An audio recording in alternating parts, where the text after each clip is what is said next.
There was a therapist who shared with us that, the names of the illnesses in the mental health world are completely off. I think you can understand depression is not just like being sad. It's not just being angry. It's like when your whole life just doesn't look the same anymore. Hello, and thank you for joining our podcast, Hope to Recharge, a show that is designed to bring hope, inspiration, motivation, and some practical tips to those that are battling depression and anxiety, and to those that are supporting loved ones that are going through the journey in this difficult time of depression and anxiety. I'm here to tell you, you are not alone, and we will live beyond depression and anxiety. We will share our stories, one story at a time, in a world of mental health. Together is better. I'm your host, Matana. Thank you for tuning in. Hey, hello everybody, and welcome to Hope to Recharge. Today is Tuesday, and the Jewish days, Tuesdays is a very, very special day. It's twice good. And I feel that today's episode is really, really special for me because I was introduced to this phenomenal woman by the name of Zahava List, like a shopping list. That's how she told me I should introduce it.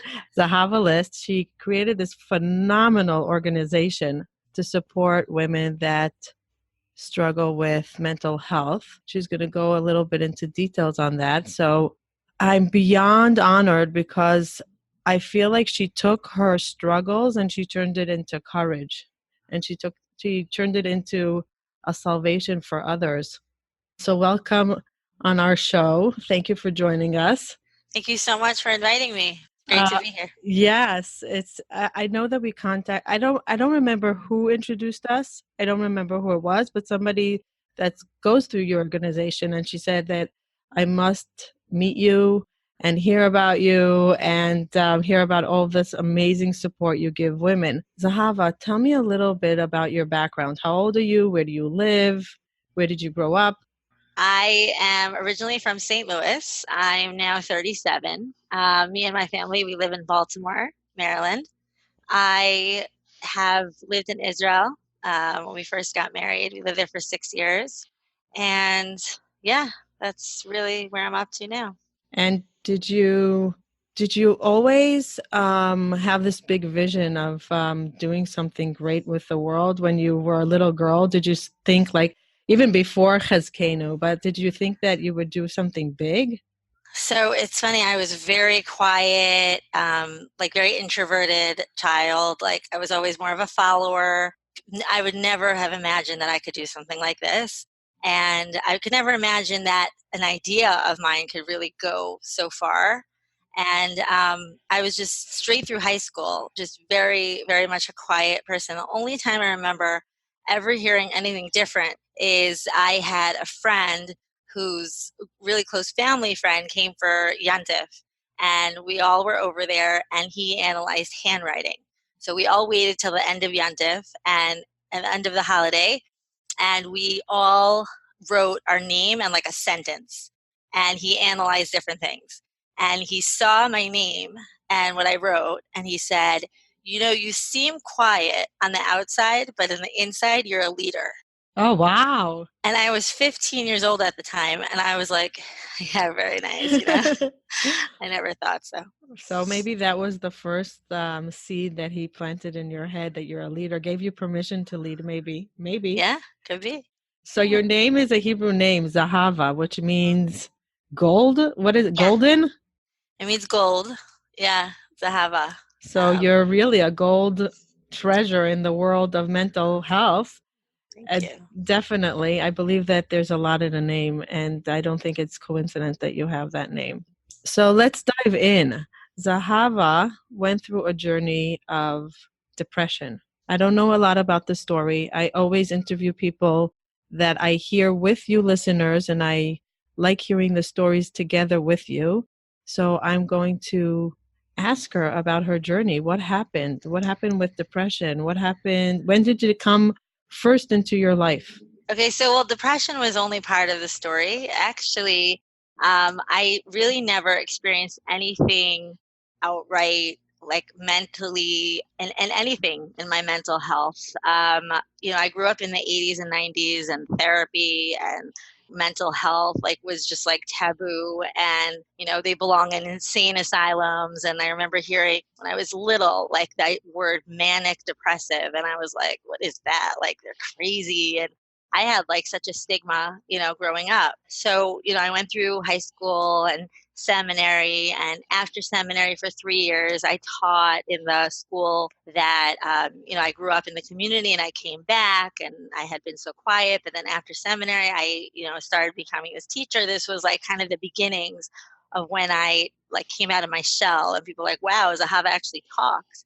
Wow. And so what happened was, after 3 years of teaching, I married two of my students' brother. Oh, wow. Yeah, my mother-in-law chose me for him, and we got set up, and we were like our first St. Louis shidduch, and it was very exciting. Give a background what a shidduch is. Okay, so a shidduch is when somebody is matched up with you for a to date, to go out. And so my mother-in-law fixed us up, and we got, and it was really exciting. And now I was my student's sister-in-law, so that was great. And so when we came, after we got married, we went to Israel. And I was like on the top of the world. I was remembering when I was in seminary and I had such a great year. And I was like, oh my gosh, this is my dream came true. And my husband was part of yeshiva, part of he would learn during the day. He was really part of a community, and there was a bunch of young couples living near each other. And we had a great rabbi, and it was just like a dream come true. Mm-hmm. And I became pregnant right away. I was all of a sudden, like, I never thought that anything different because I never had been pregnant before. So I just thought everyone must feel that way. Like everyone must feel like it's so hard to get up. And I had a really good job. Also, I was working with a girl who I was like shadowing, and it was just a great job. And it's not easy to get a job when you're English speaking. And I was just like, I had everything. And I just didn't want to get up. I lost interest in a lot of things This is during the pregnancy? during the pregnancy in the So beginning, early on. but it was very mild. And I only looking back do I see that this was something more than just like regular being pregnant and weak. Like I was really just like in the beginning of my marriage, I would make my husband breakfast and lunch and dinner and be so excited about it. And by the end, I was like barely able to do anything. I got very big during the pregnancy, so I thought it was just like I was heavy, and that's why, I didn't really think anything of it. The baby was born, and it was really exciting. It was 10 months after we got married, and after this baby was born. Did you give birth in Israel? Yeah, Okay. yeah, we were in Israel. And after the baby was born, most mothers are like tired, or they're just like talking about their baby and being a new mother and everything like that. Instead, for me, I wasn't able to sleep. My mind started racing. I was having like calling everyone in the world. My friend back then, at that time, a high school friend, I called her, and she already started seeing something's up because I just had a baby, and all I'm talking to her is about what I think of her and her mother and how they have to work out their relationship. And I started like, kind of over analyzing everything about her life and about her childhood. And I started just saying these things. And I thought I could read minds. I thought I had powers that other people don't. I really did become manic and psychotic, and that comes in stages. So for me, it happened really quickly. I started off in, usually the depression is what starts it off. And that was like the mild depression that happened during pregnancy. Right after the baby was born, I started getting manic, and that was less inhibitions, like people who I would never come near. I started talking to them all the time, and I eventually started getting delusional. Wow. And yeah, and it happened like sometimes people could be like manic for months, and then like realize there's a problem. For me, by the time my baby was 10 days, I was like severely psychotic. 10 days old? 10 days old. Was it a boy or a girl? It was a boy.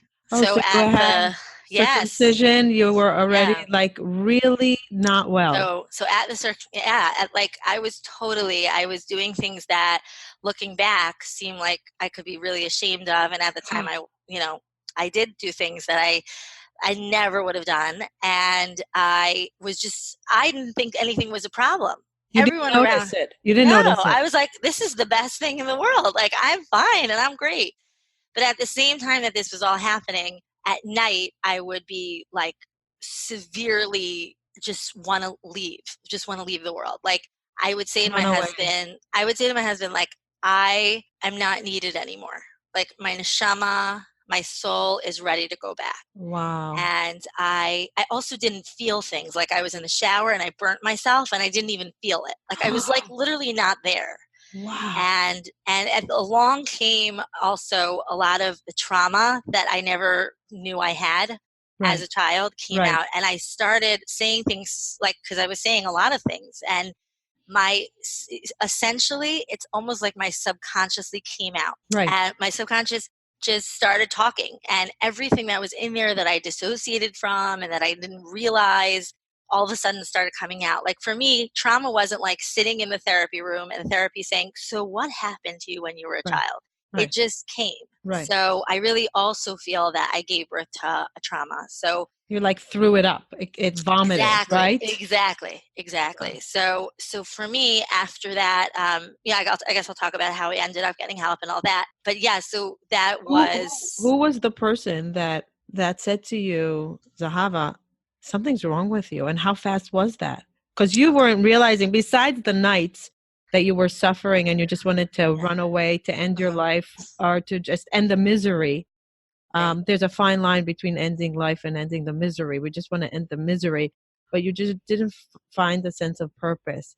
So that was your little bit of insight, but the rest of the day you were okay. So who was the one that said to you, Zahava, this is not after birth, normal after birth? right. So really, like, it wasn't even like I wanted to do anything for the sake of just not liking the world. I just felt like I was obsessed with this whole Mashiach, like the Messiah, and that I'm the wife of Messiah, and like baby was Messiah, Wow. and like I was like, Wow. I'm better than this entire universe. Like, it got to that. Like, it started off with just being like, kind of like, think of someone who is on drugs and alcohol. Right. Like, they'll Right. just be like high and High. talk and say all these Hallucinating. things. But like, once it got really bad, so my husband was really confused. Oh my gosh, that's so And scary. my in-laws were there, and they had never seen such a thing ever. And so they didn't know what to do. Wow. So what happened was, how did I end up getting help? So I am so lucky because when I moved to where I lived in Israel, we had neighbors that my husband went to when he was young and in school. He got to know this family, and he was kind of like, they were like his mentors, and he Right. really liked them a lot, and he wanted me to meet them. But the only time that we were able to like get to their house, like, it only worked out a couple months into our marriage, when I was already like just not interested.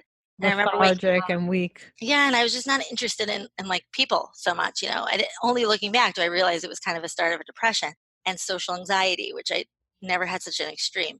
So I didn't want to go, and he convinced me to go. So I went to this family, and the wife was like unbelievable person. Like, I love the way she was with her kids and with her husband, and she made delicious food, and I was like, I want to have this type of home, and I was just starting my own home. And so I really, really liked her. So she was like the only one that I was like okay about going to for Shabbos, and Right. I liked her a lot.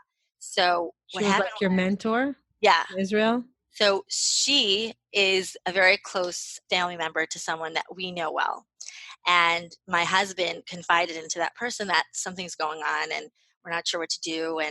And so that person called up my friend and said something, you call us. Like, so the reason why is because she called my husband, and she said, how's everything going? And he's like, fine, because he wasn't going to say what's going on. And she The said, stigma was strong. the stigma was very strong, and it was just so confusing. We didn't even Right. know what was going on and how to get help or And anything. embarrassing. It was embarrassing, and he was afraid, what am I going to say in front of people? So anyways, so she said, she's like, something's not okay, and I'm coming over.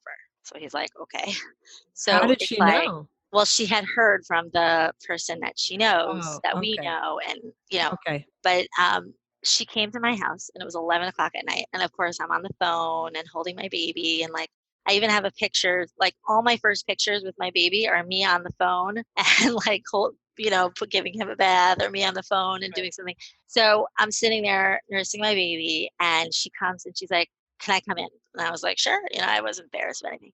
And she's like, Zahava, you're having a postpartum reaction. How did she And, know? How did she know so and fast? she said, you know why I know? Because I had it also. But what was the signs that she knew? She wasn't with you. So she had heard. She had heard what I was doing, and she knew right away because it takes one to know one, right? Right. Like she knew that someone like me who, was always just like very appropriate and, saying things that are inappropriate and doing things that are not like me. She saw it because after her third child, she had the same thing. And she was able to get help. She saw a therapist. She went to get medication and she really recovered. Like she really was living a very healthy life. And not only that, but she was someone I looked up to. But I was still so in my like so not in reality that I was like, what are you Denial, talking about? denial. Totally in denial. Were you upset when she came, barged in and said Yeah, I like, was like, what are you talking about? Like, who I'm are you sorry to tell me? that yeah, I'm like, I'm sorry that happened to you, but like that's not me. And then, I got all upset. I was like, what do you mean? I'm gonna have to be on medication? What does that mean? Am I gonna stop nursing? And she's like, yeah, like you know what? It's more important to be a mother to your baby. And I was like, what? And I was like arguing with her. And I said to her, said This is all in that one conversation. this was like a long hour. Yeah, this is one conversation. I said to Wow. her, I was like, I'm not taking medication. That's for crazy people. And she's like, first of all, she like laughed because she's like, what, you're telling me I'm crazy? And then she said, think about it like you have strep. Zahava, if I told you you had strep, would you go get antibiotics? I was like, yeah. She's like, go get your antibiotics. Like, why is this any different? So that was just like that logic The because wake up moment. part of my real self was still there. You know what I mean? I was sick. I was totally out of it. And I went right back into my delusion after that. But it did hit me. And I was like, I have something. I need to take care of it. Right away, that one conversation, you accepted it so fast. No, it wasn't like it was part of the delusion. And part of it is that deep down in my inner core, like I knew she was telling me the truth. Wow. But yeah. Were you so grateful that she came knocking Oh, on your door? she is like, she's totally heaven sent. Yeah, she's amazing.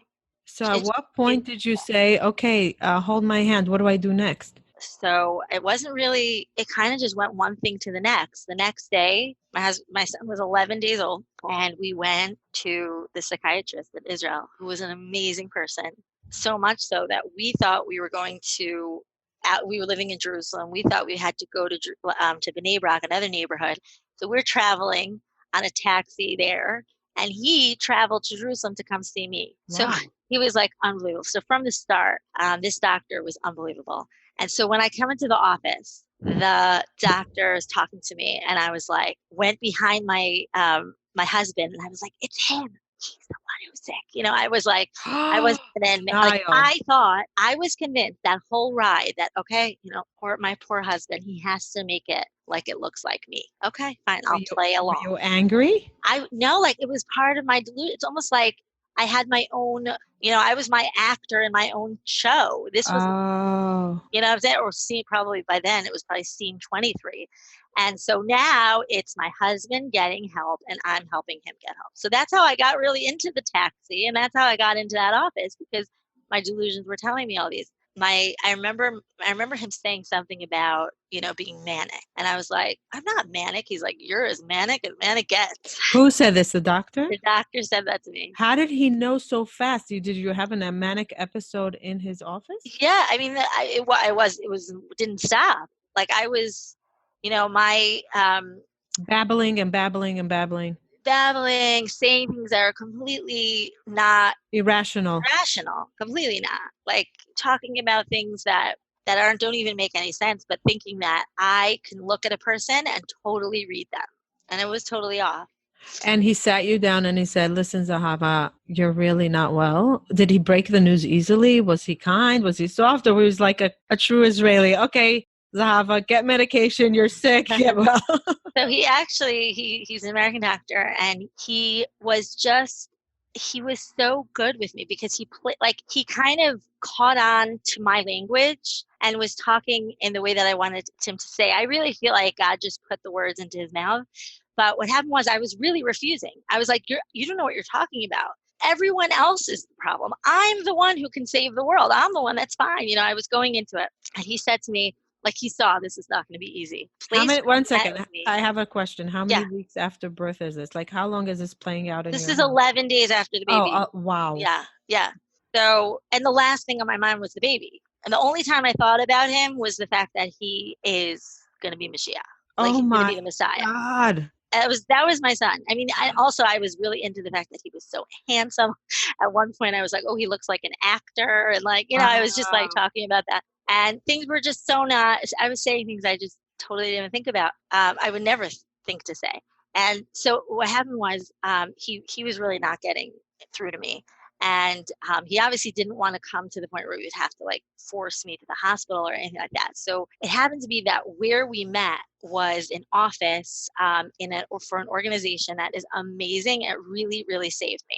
And that organization is called NITSA, and it's in Israel, and it's for women who have any sort of postpartum conditions. Mm-hmm. And they help in a lot of different areas.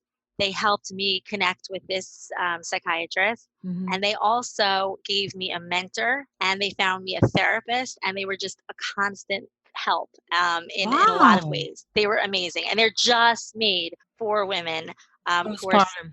for postpartum. Wow. And so, yeah, so I was in their office, and she's never there at that time, but the head of NITSA her name is Ahava Winston.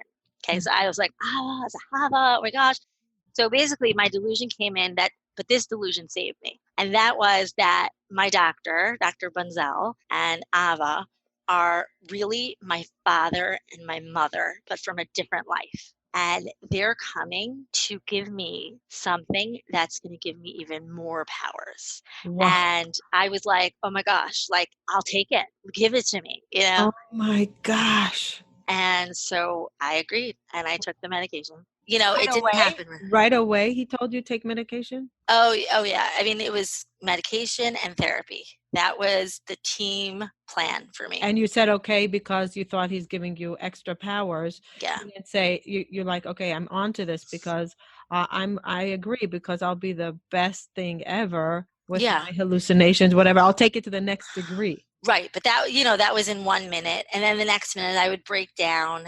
But there was something in me that just kept saying, like that same voice that understood, that it was in my head, that understood my friend who came to see me. That same voice also said, this is the right thing to do, Zahava.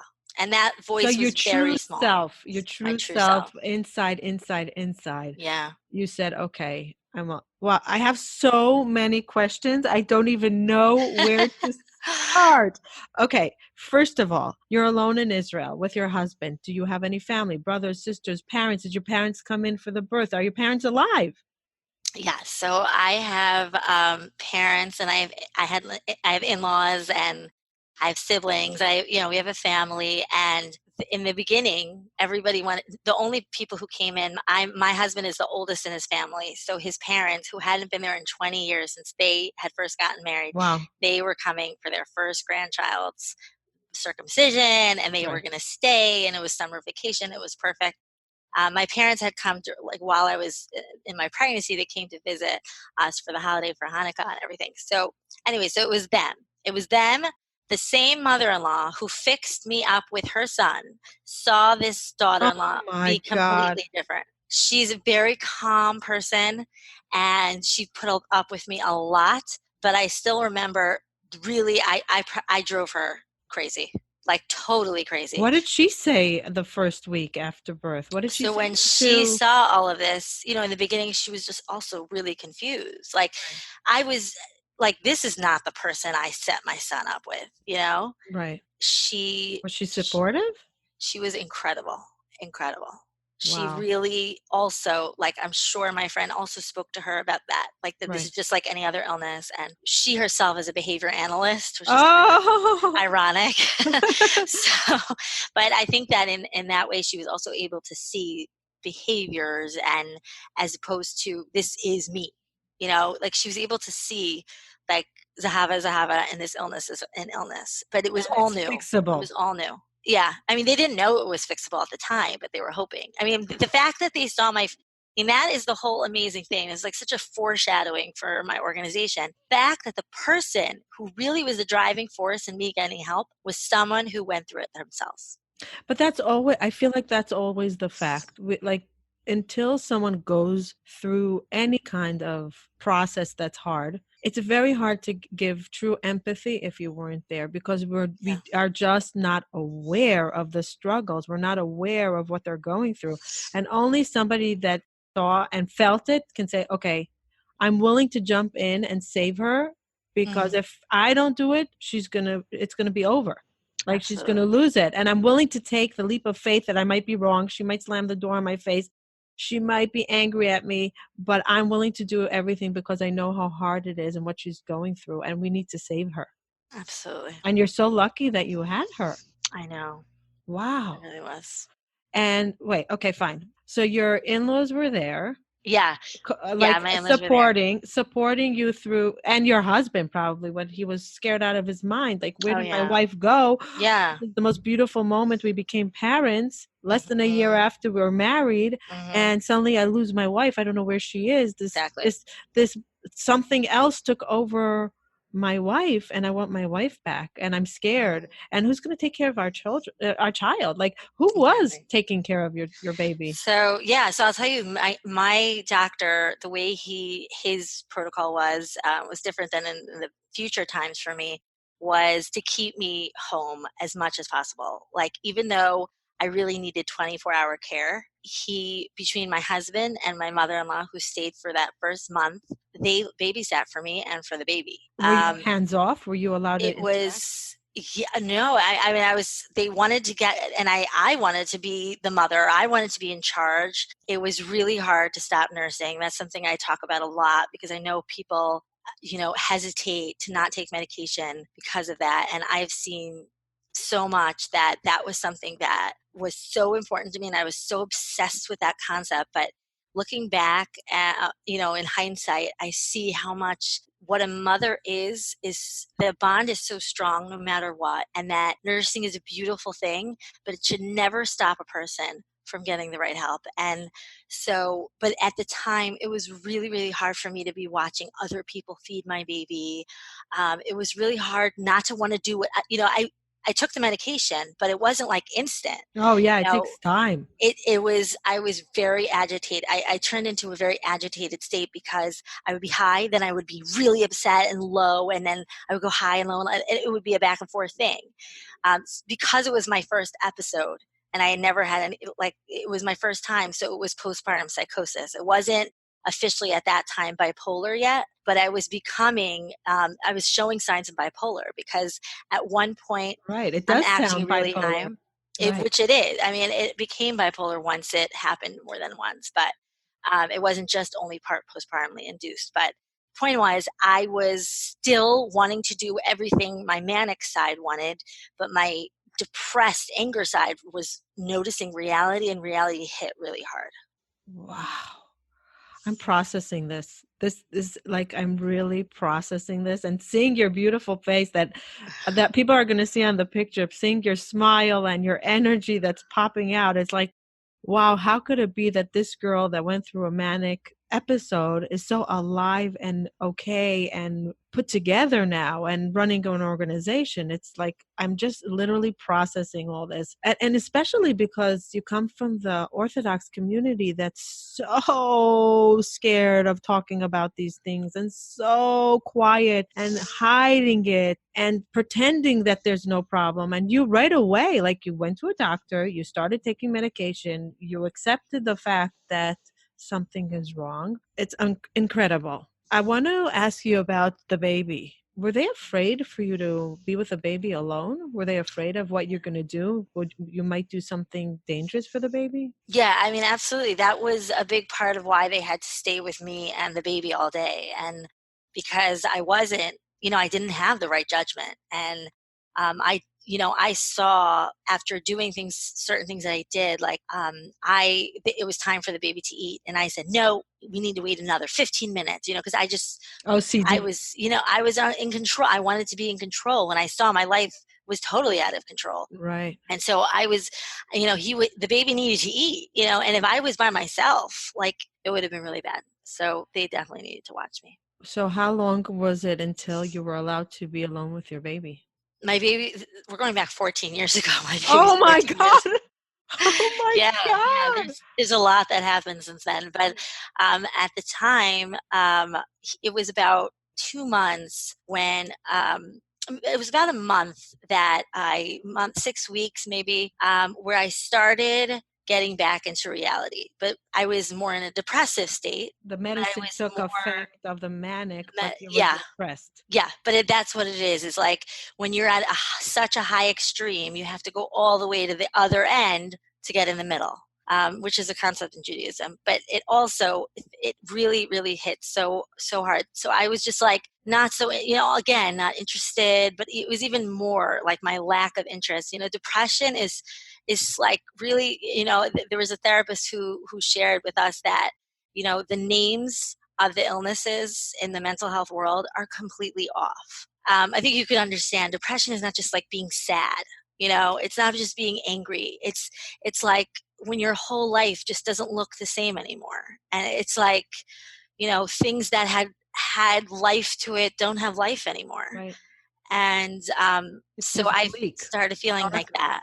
And the Yeah. worst was when people would be like, wow, Zahava, you look like you're getting so much better.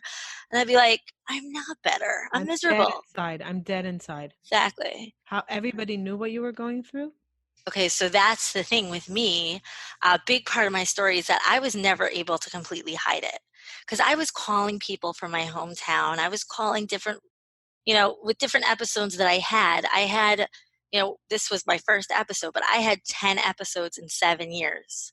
So Wow. I did a lot of different things. And between all of those times when I was manic, I would, at that time, call everybody. So people knew that something was up with me.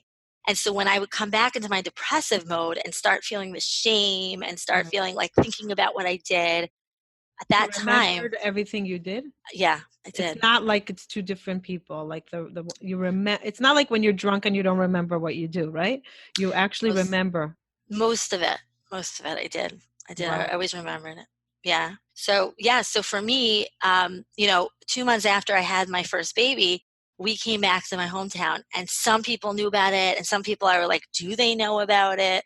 So that was a big part of me being able to get open eventually about everything because I always think of it as like when you're coming into a room with a stain on your shirt. So it's like you could be spending the entire time like covering up your stain, or you could just say, hi guys, I got this stain on my shirt. It's so Right. annoying. And then just keep talking. So Right. for me, I was like, do they know? Do they not know? Should I say it? And instead I just said it. And then it was like, okay, let's talk about something else now, and Wow. Were but it was people a afraid journey. of It's you? definitely a journey. Yeah. Were Um, people afraid to connect with you? To Yeah, oh yeah, for sure. Like when I came back, I saw like the way that people looked at me was different. I mean, I was like, a lot of people like really looked up to me. Like I had a lot of students and the parents and yeah, and people were just like, oh, and I probably felt it even more, than maybe it was really true. and it So, just adds more to the pain because oh you yeah, suddenly feel so alone and yeah, devalued because now you're just valued for the old Zahava, but not for who you are now and for your struggles. exactly. And it's okay to be connected to somebody that's going through something. I think it's because people just don't know how to react. I don't think it's Yeah, from cruelty. I think they're just like, okay, I'm just not I don't know what this is and I don't know how to interact with her. And what if she has a manic episode? What do I say? What do I do? So let me just stay away. yeah, yeah. I hear that. I Oh do. my, that is wow. So after 2 months, you were allowed to be with your baby alone? Once Well, it was an adjustment, like over time. It would be like a few hours and then it would be like, you know, here and there. And then eventually, yeah, like once I became steady, where people I was functioning, then it came a time, but it was still really hard. I wasn't having that same enjoyment that I know I could have with having a new baby, and the illness was really taking over a lot. So you're recovering, your in-laws go back. Do your parents come at all? Do you ask them to come? And that particular time they didn't, but there were future times when I had different episodes that my mother came in, and yeah. I want to touch upon your husband's support because he sounds like a phenomenal human being. Not many people have relationships with a partner that can support them through this. It's a very scary thing. It's very new to the Mhm. partner. What do you think it was that he had in him to say, we'll work it out. I'm here by your side, even when it's so disconnected? So, it's interesting though when you talk about it, it kind of brings back memories like when people would be like, "Your husband is so amazing." And I'd be like, "Why?" Because he has me as a wife. Like, so, um, so I think that what he always said was what kept him going is the fact that he saw I was willing to get help. Like, I started seeing a therapist. It took a little bit of time for me to get like really in a stable headspace for it, but it was within 2 months after I started on medication that I went to therapy. So he saw how hard I was working on in therapy. He saw that, because there were times where I could really be me. Like I can have a day here and a day there that I'm Oh, back. oh, So he's like, it started for him to see that there's more than just this illness. There's more to her. There is a more to her, right. and I think it's a miracle that he stayed with And me. it's a Yeah. miracle, but he must have seen or remembered also and yearned to that connection that you had and hoped that it would come back and you'll heal. And also it probably felt so sorry for you because you were sad, you were depressed, Yeah. and to see a loved one suffer is so hard. Did he go through therapy? Yeah, at times he did. Yeah, and at times he did with me. Hmm. Yeah, it's definitely been a journey. Wow. So how long did it take you till, are you still on medication? Oh, I've never stopped medication.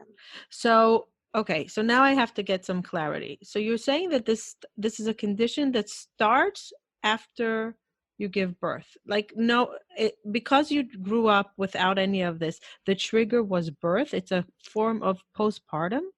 That was the first time, yeah, that I had ever had any sort of episode was after birth. But following that, I had times where it was nothing to do with birth, and I got an episode. But do they believe that if you were a woman that never got pregnant, would you have this breakthrough sometime? Like would this I happen? think so. I think so because of the trauma that I've been through. It would have come out in some way or another. Oh, so it's just so you were aware of a trauma. Only afterwards. It only came out after that. Oh, Yeah. so it was just something that triggered it to come out. Yeah. Yeah. And probably the hormone imbalance and all that, what you were Yeah. fragile, you couldn't keep it together. Right. So in the medical world they believe that you were diagnosed as bipolar, Bipolar 1, which is which is what? it's features of psychotic manic features together with depression, but it's called bipolar 1 because the primary severe signs of what I had in the illness were the hot highs and the mania side. Depression was more mild compared to that. And does depression always come with bipolar 1? Yeah, because it always ends up into a depression after the high goes away. Oh, is there any way to heal? Um, so I definitely have had a lot of healing over from when I look back now, as we're talking about what happened 14 years ago, and I think about today, I'm a different person. I am like, I don't view healing as not being in therapy, not being having medication, not having the diagnosis. Mm. I view healing in so much deeper. Oh, I love that. So talk about that a little bit because people think healing means, and me too. I so appreciate what you're saying, because I think healing means I don't have depression anymore. I don't have panic attacks anymore. I don't need my medication. I forgot about medication. I'm a happier person. I'm an active person. I went through my garbage and overcame my whatever traumas or whatever stuff that I needed to overcome that was depressing. Done. It's Right. in the past. But you're saying no. You can be healing, a healed person, even if you're still manic episodes, even if you're still on medication, even if you still have lows, you're still healed. Yeah, I love absolutely. that. So tell me about that a little bit. How do you see that? So I see it as, I have learned so much about myself. My self-awareness has never been, and I don't think it would have ever been if I hadn't have gotten help. I feel like the fact that I can go through life's challenges are going to be hard, and they're going to be ups and downs. I think we all know that. Like, that means we're alive. For me to say, like, it happens to be, thank God, I have not gotten a psychotic episode in 4 years. But Mm. that doesn't mean that I don't get times where I can get high and I can get low, but it is in a more controlled state. And so but what I've learned so much about myself and about how to deal with anything that comes my way, that I feel like is healing for me. And that when I can find the signs of when I'm getting high and stop myself Can you? and put it into perspective. I mean, thank God it's really gotten to a point where I could get to that. I mean, it doesn't mean that tomorrow, it will kind of take over. But what I've actually learned is that the psychosis and the depression don't take over. They don't like fall upon me. That I've learned ways where I can help myself right away, kind of change the perspective. One thing I learned that I think is so going to apply to so many things is to look at the world, and to look at myself as like a panoramic picture. So I want to be in the center. And that means I'm going to be balanced. There's going to be good, there's going to be hard things, but like I'm in the center. When I'm feeling more towards the high side, like I think of the panoramic, the right side of the picture. And that's when I'm like thinking I'm the most amazing thing in the world, and everything is, this is what the world is going to look like. And I'm starting to have these feelings. I want to call that person. I want to do that. Da, da, da. And then think about the other side of the picture would be like, there's no point. I'm worth nothing. I'm ready to leave. And it could be all of those hard, really, really low feelings. But I want to be in the middle. So how do I do it? If I find myself towards one extreme, like the high, I have to bring in a little, like some of the low. So that means if I'm feeling so great, bring in like an insecurity. But Zahava, aren't you a little bit worried about this happening tomorrow? But why is that good? Don't we teach Because people right, confidence, believe in exactly, yourself, loving yourself, exactly, self-doubt, throw out the garbage? Like, right. you're bringing in the self-doubt So to the so high. I'll tell What's you wrong because with being high all the time? I'll take right. that pill. Exactly. Exactly. But living in this world, it's what's so amazing about it though, is because what I've seen, and like when you originally said, you have depression, because I really believe that psychosis is a form of depression. And that form is running away. Things are hard. I can't be here anymore. It's not I'm gonna go be reality. someone else. It's Yeah, not and I reality. became someone else. At one episode, my sister, I have a twin sister, and she said to me, she's like, Zahava, like, I wanted to say to you, who are you and what did you do with my sister? Like, I was a different person. Wow. So what was I doing? I was running away. So when things are hard and I'm feeling like I'm still feeling like stressed and having all these worries and everything, but I'm running away. So what do I have to do? I have to like remind myself, like, Zahava, you're feeling something. Come back. And that could get me back more center. And And then can you? Can you do it and alone? yeah, like, well, I'm saying there's therapy that I do consistently, and then there's also tools that I've done, that I've learned independently that I could help myself kind of recenter. It's an illness. It is an illness. It's not something that like you can take a pen and paper with and like you're fine. It's definitely something that I've had medicine adjustments many times. I was hospitalized. I had ECT treatments. I What's did bio ECT? ECT is like the modern day electric shock. It's Oh. it's electric convulsion therapy. And that was at a time I was in the hospital, What does and they that do? so it's actually different brain waves that they put in, and they do it either bilaterally or unilaterally around, and they're basically it's a medically induced seizure. And there's really actual no medical evidence of why it works, but it can work for people with severe depression and with people who also, like me, have psychosis, severe psychosis. And you did this in America or in So Israel? this was when I moved back. I lived in Israel for 6 years. We moved back to America, and I had 3 hospital stays since I've been living in America. And in Israel, you were able to stay there alone without family supporting you through all this? So, I was able, my family had somebody always came in when I would have an episode. And that was part of the reason why we left after 6 years. But We six wanted years to, is a lot. it was a long time. It's a lot of time to say we could do this alone. Yeah. Were you, Yeah. the first episode and you were like close to getting better on medication, how long was it till the next one? So my next episode was 6 months after my baby was born. Oh my God. So that's a hell of a year. Yeah. Yeah. It was. It was like one thing after the next. Were you Yeah. hospitalized in Israel? No, I was never in Israel. My doctor was very much into getting me 24 hours, somebody with me. Okay. That was just the way he did it there. Right. And then when I was in America, and yeah, I mean, we're talking about 14 years of stuff. There's a lot Right. to say. Right. It was, Wow. yeah, it was. I feel like I could talk to you for a year straight, just hearing all this. I want to ask you about the twin. I'm going to touch about the twin because I didn't know you were a twin.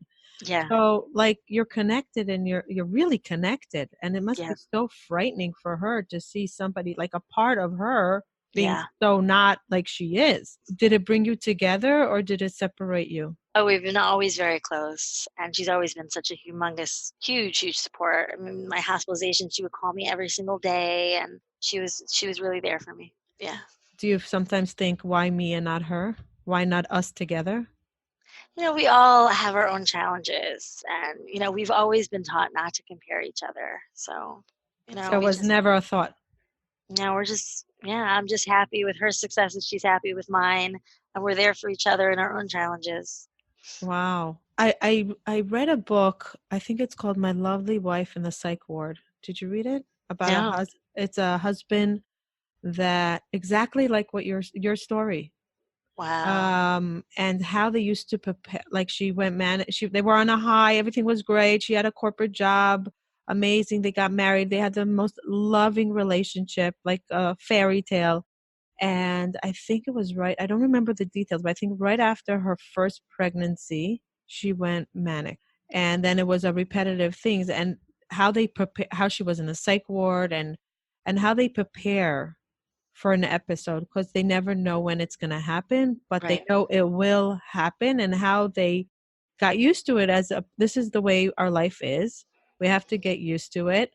Mm-hmm. It was such an eye-opening, like how do they do that? It's because it's a constant maintenance. Yeah. No, it's definitely like, if for me, it's like I'm thankful every day that I could be here and present.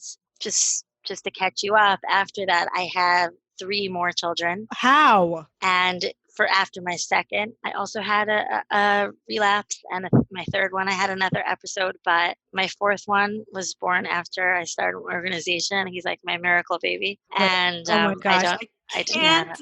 I can't believe this. You were willing to risk going through 3 more of these Yeah. in the sake of a child.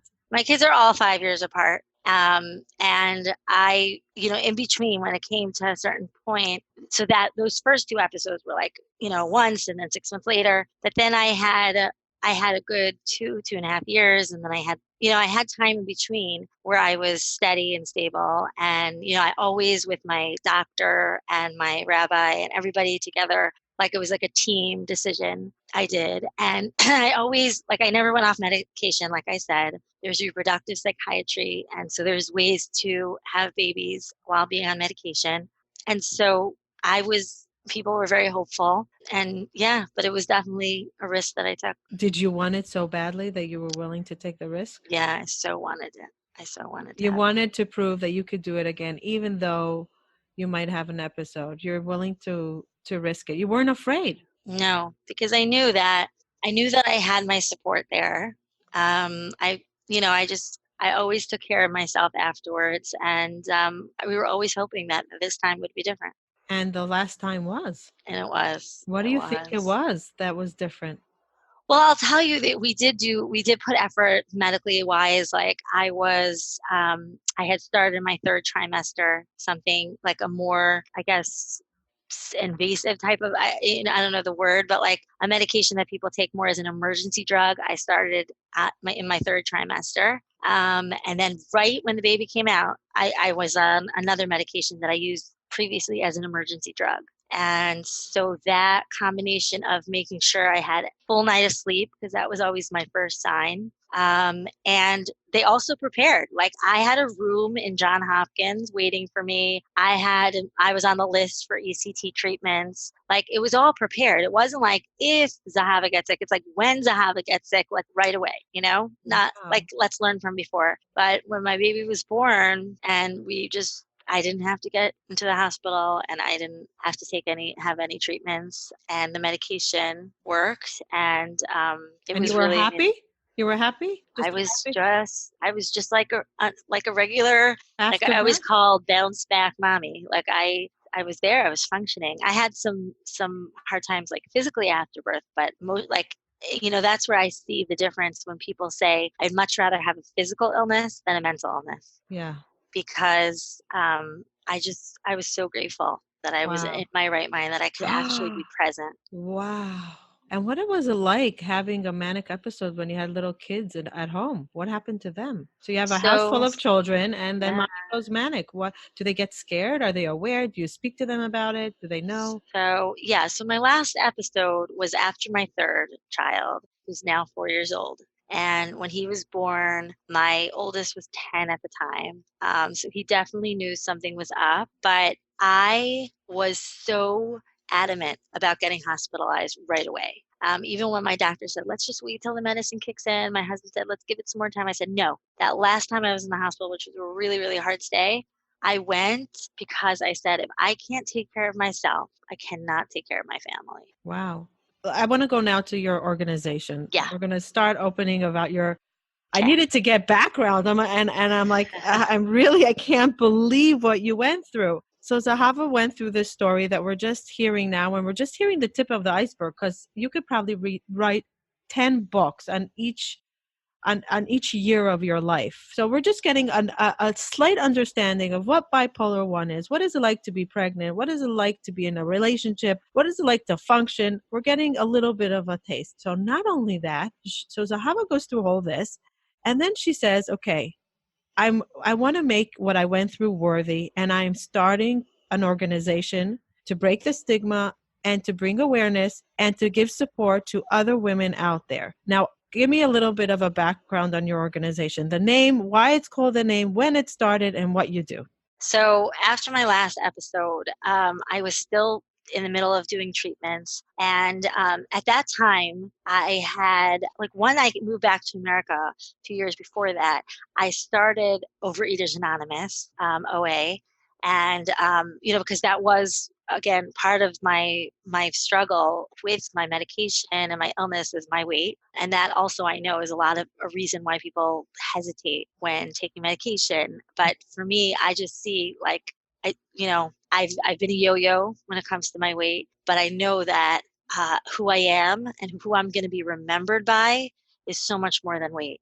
Yeah. So anyway, so what happened was when I was in OA, I was so floored by the fact that people would come in to these meetings, share their experience, strength, and hope, and talk about their experiences so openly, but yet so anonymously. And I was like, this is awesome. And so I thought all my problems were about food. But what I saw when I started getting to know people in OA, and the fact how they have this concept of being outreach, and how if I'm struggling and I want to pick up, I call someone else to see how they're doing. And it was such a like, oh, eye-opening thing about giving is so much about what your Receiving? healing is. It's so much about receiving. Exactly. Wow. And so when I went to these meetings, I started, I had to get abstinent or whatever for a certain amount of time. I was on my eating plan. And then eventually I got to share my story. And I also connected with people. And when I connected with people, I saw that other people who went through mental illness like me,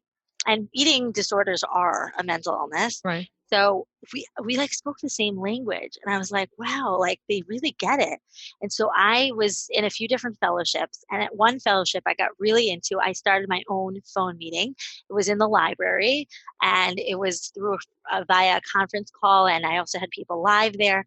And I thought like, wow, like I'm connecting with all these Wow. people. But the more I got into talking about the 12 steps and the less I was talking about like our experiences and everything like that, I thought the 12 steps are awesome. But for me, I just loved and craved the peer support. And I wanted to find something within my community, because my community has specific needs Right. in the Orthodox community. I wanted to connect with other Jewish women. Like-minded, same struggle, Yeah, same exactly. background. You get each Exactly. other. Totally.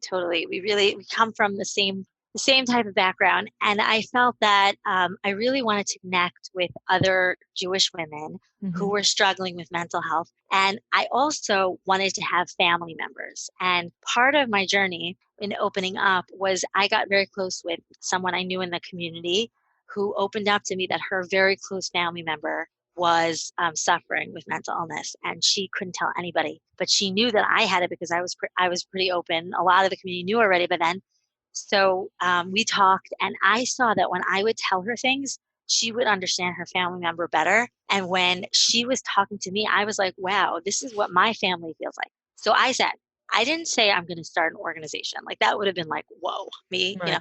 So I said, I'm going to start a phone meeting. I started a phone meeting for OA. I could start a phone meeting, but I have to like get people into it because this is Yeah. not How'd you like, find? Yeah. I know, right? In our Orthodox community culture, it's taboo. I know, exactly. So And how did you get people to say, I'm signing on? I know. So what I did was I said, okay, I want to I want to get a name for it. There's a organization that's called Samkeinu, which is saying like bring us happiness, Happiness. and that is for Jewish women who are struggling because they are widows. Oh, And wow. all sorts of things for them to support for them. So I said, if that's for them, then the Jewish women who I connect with who are struggling with mental health, I want to call it Chazkeinu. And Chazkeinu is a prayer that means strengthen us. And more than anything else, I needed strength through everything I've been through. And I felt that the people around me who are struggling like this need strength. So I said, okay, I'm going to make a meeting, and it's going to be called Chazkeinu. But I said, I need help. I need people to help me. So long First of story all, short, I yeah, need to stop you. I wish the audience can see my extreme smile and goosebumps. I wish they could see what I'm going through just hearing this. This is so phenomenal. Like the how you got to the name and the why, and how you went over the obstacles and said, okay, I need to find the people. I'm not going to let it stop me. I'm going to start small, and I'm going to find. I'm in awe. Okay, go on. Go on. thank you. I wanted to like find partners, like who are going to do this with me, because I knew that if we're going to do something like this, just like in OA, it has to be by the people for the people. And I wanted to find other peers. So there is a website called fromsupport.com, which is a forum where people in the Jewish community put under all different illnesses, they'll have different conversation threads and things like that. So it wasn't incredibly active, but I said, you know what, let me try. So I clicked on bipolar because that's what I was diagnosed with. Well, that's And so I smart, wrote, by the way, to well, find a platform that is already I thinking about know. it and just be very vocal there. Exactly. So I was like, hey, I'm just right there. So I wrote, is anybody interested in starting a phone meeting for Jewish women with mental health challenges and female family? The first response was, that's never going to happen. Really? Yeah. Who said that? Someone Someone just that's wrote it down. suffering, or Someone just, someone yeah, who's I mean, suffering, someone who or a came on. therapist? No, it's only for, I don't think it was a therapist. It sounded like it was just one of the members on there. Wow. And then the second reply I got was a private message from someone named Naomi. And Naomi was my first co-founder. Wow. And we started writing to each other, and our stories we had our own journeys, but we had so many things in common. Mm. And I was like, wow, like I'm not the only one. Like I already saw like there's a light. Wow. And then my rabbi told me that if you want to start this, you have to get other rabbinic endorsements. You need to Right. see a therapist. Like you need to Yes. get your name Yes. there. Right. Right. So I spoke to rabbis who are very well known, who said to me, like, go for it. The world needs this. And Yes. that Yes. was just amazing. But then I was like, let me think about therapists. So there's a therapist in Chicago. His name is Dr. Jerry Loeb. And he spoke in St. Louis when I was single, and he started crying while he was talking about different emotions and different things. And I was like, I remember him talking about the 5 love languages, and I was like, oh my gosh, like I have to call him. And like it was amazing because I had all this energy, but it wasn't coming from mania.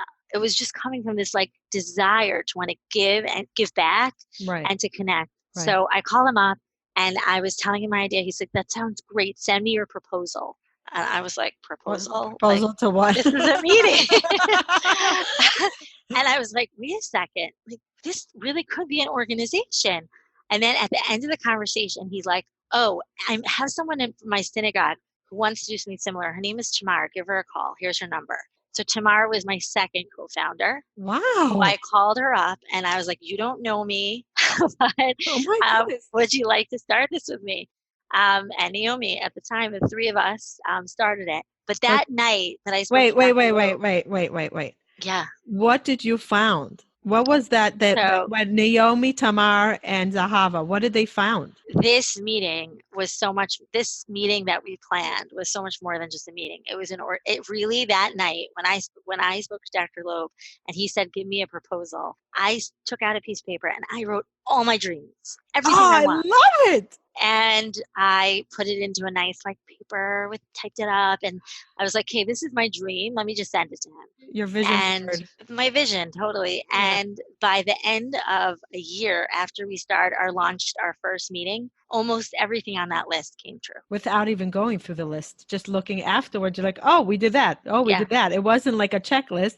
It was a hindsight list. Oh my God, we did that. So yeah, so we launched our first meeting together with some of the projects that we do now, but a lot has I'm sure added. evolved. So what was the first meeting? How did it happen? Oh, What went on there? so it was so amazing. It was just so amazing. So we had 12 women come On a phone or onto live? the phone. No, it was all over the phone. And what's so nice about the phone meeting is that people who are not ready to just Expose. expose themselves just like that, just being behind a phone. I was always better on the phone and I felt more confident. So I remember our phone meetings are very much modeled after typical 12-step meeting. There's a peer moderator and there's a speaker, either a personal story. And in our case, we also have professionals talking on the line about a different topic in mental health. And then we open up for shares. It was just so exhilarating. I told my story on the phone for the first time, and it wasn't just about eating. It was real. It was my real stuff that I was talking about what I went through, and I had a voice, and I had people I knew that were listening. Wow. And I remember someone saying in one of the shares, they said, "I've never said this out loud. I have bipolar." Wow. And they never had a Accepted it. They never place to had say it. a courage or platform or somebody that was willing to hear it or hold their voice while they were saying it. She probably that was like her turning point. Yeah. Yeah. A lot of people who've joined Chazkeinu say that their life has changed completely and for the better. So at these meetings, what is it, an hour long on the phone? What is the platform? Yeah. So the speaker speaks for up to 20 minutes and then we have shares until the hour is finished. And then we have an open forum where we continue to talk with the moderator leading, but it's about anything. And during the meeting, we actually stick to the actual topic or the story that we're talking about. So and it's only about bipolar? No. So Chazkeinu is open to any mental illness that a person is struggling with or with a family member, diagnosed or undiagnosed. what we've found is that it doesn't matter what diagnosis you have. There is such a common bond and understanding, and the fact that we can be in a place where no one judges and only loves and accepts each other is just amazing.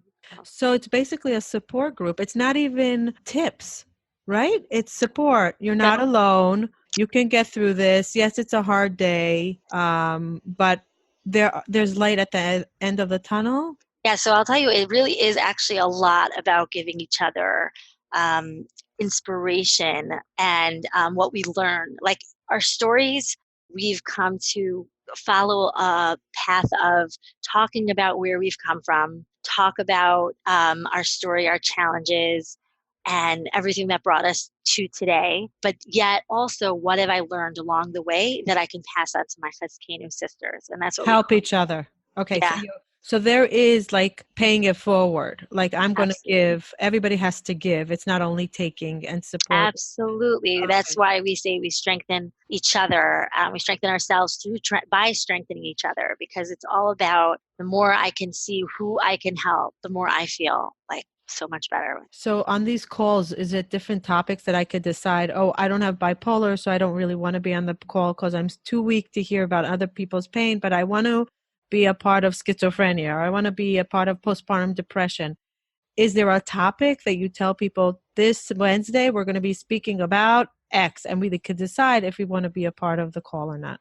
Right. So we do one of the things we do is we send out emails throughout the week, and the emails are part of it are who's going to be speaking, and if it's a personal story, we'll say a personal story. So some stories people resonate with more than others, but I think yesterday when I was hearing from a woman with anxiety and went through trauma, so that type of thing, even being that my main diagnosis is bipolar, I also have PTSD and I also have anxiety along with it. So I really connected to so much of what she said. I connected with the fact that she was opening herself up to all of us. And I was like, wow, she is being so vulnerable. That's so inspiring. So it doesn't even matter what the actual story is about. If there is a professional talking about a topic like that doesn't really pertain, or it's not something that I have interest in, people know that ahead of time. We send out emails. We have a hotline and number where people could find out who's going to be speaking. But a lot of the personal stories and also the discussion meetings that are led by our own members can really pertain to so many different things. Wow. So you also have meetings that I know I spoke to a lady in Israel that she runs meetings, Yeah, so we have, physical meetings, not on yeah, phone. So talk about that a little exactly. bit. Yeah, so what we've saw 6 months into, it was about 9 months after our first meeting, is we had our first Shabbaton. And we had it at Rabbi Klatsko, who does Shabbat.com. Just He had explain us. what a Shabbaton is. Okay, Shabbaton is a weekend retreat where we all have Shabbat together. And we do all sorts of activities and different things that we did. And it was the connecting in person. Hmm. And it said there's no comparison to hearing and seeing. And for those brave women, there were 35 at the time. Out of how many? Out of, I mean, like What was your by then community? we probably had by then over 100. Mm-hmm. I'm sure, we don't count because everybody who calls us, it's all anonymous. So we don't have like lists of So you don't people, even and know who's calling. unless they say, They when share. people come into the to our conference call line, the only way we know that they're there is if they share. Yeah. So anyway, so when we came to that first Shabbaton and I saw people and I saw that we can talk face to face, and Oh. it was just so powerful. So after that, we started doing more and more. For our first year anniversary, we had a gathering in Brooklyn, and we've been starting to do it everywhere, all around the world. People gather together and do fun, exciting, meaningful things together. How do they start it? Like how does the group, let's say in Toronto or even in Europe, in London, how do they say, okay, we're starting a group? We connect people. Like, for example, the group we have in London and the group we have in Israel, it took one of our members to be the representative, where they'll come up with sponsors for it. London happens to be a big shout out to their Beaker Column in London, I'm supports going mental next illness. week. Oh my gosh, they Should I go support mental illness. visit? Totally, they deserve all the credit in the world. They're Should amazing. I wait? I should I go visit them next week? Totally, totally. Tell them about what you do. They're amazing. Yeah. Okay.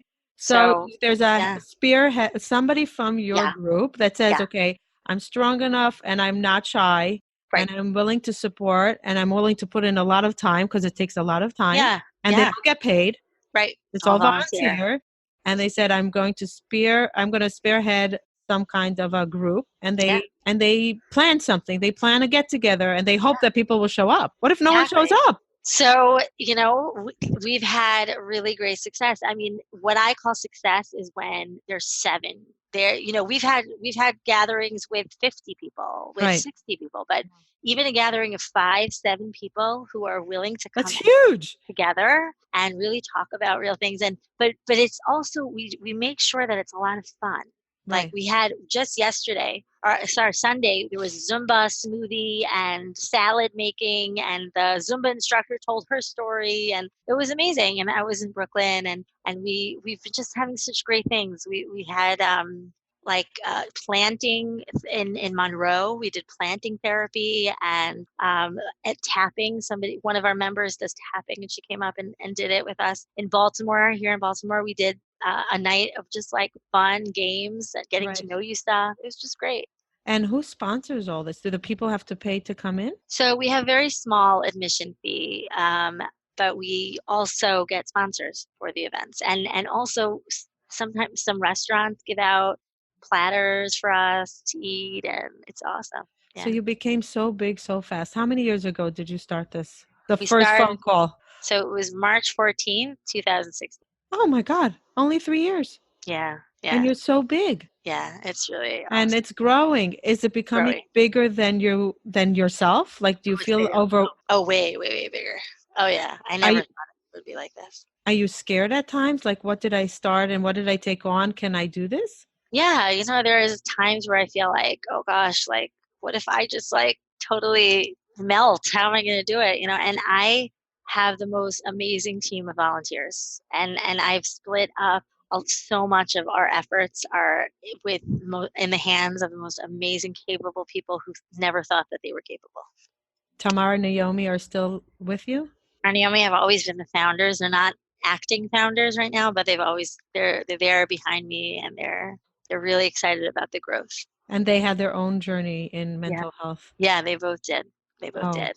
wow. Wow. This Zahava, you inspired me beyond. And I feel like everybody that's going through something, say, even though we're going through something now, we can turn this into good. And it doesn't have to be a crazy organization like you did. Like, wow. It could be a lending hand, a lending ear, a support, a breaking the stigma moment, something small to make it worthy. I think this is like such a big, powerful lesson that you took such a deep, dark moment, scary moment. And it wasn't just a moment, it was many years, and you turned it into such a giving opportunity and support to so many families. Think about how many families you are changing every single day by you giving them support. Yeah, it's just such a gift. It really is. And this, when I'm talking about recovery, I feel like peer support has been such a huge thing for me because, like I said in the beginning, it was therapy and mentors, and I feel like it's really a triangle for me. Like that peer Yes. support was lost, and when I found it, it's like I felt like I just felt complete, and I do feel complete. And I think that what the message that we give in Chazkeinu is that of course we say the stigma stops here and that it doesn't even enter and come near us and it's yes, we want the world to be stigma free and to not have to worry about it, because something that our rabbinical advisor Rabbi Yisrael Grossberg said that is so powerful, and I have to share this, that the pain of a mental illness is unavoidable, but the pain of stigma is avoidable. And I think that Wow. that's what you're So, doing. what a To powerful lesson.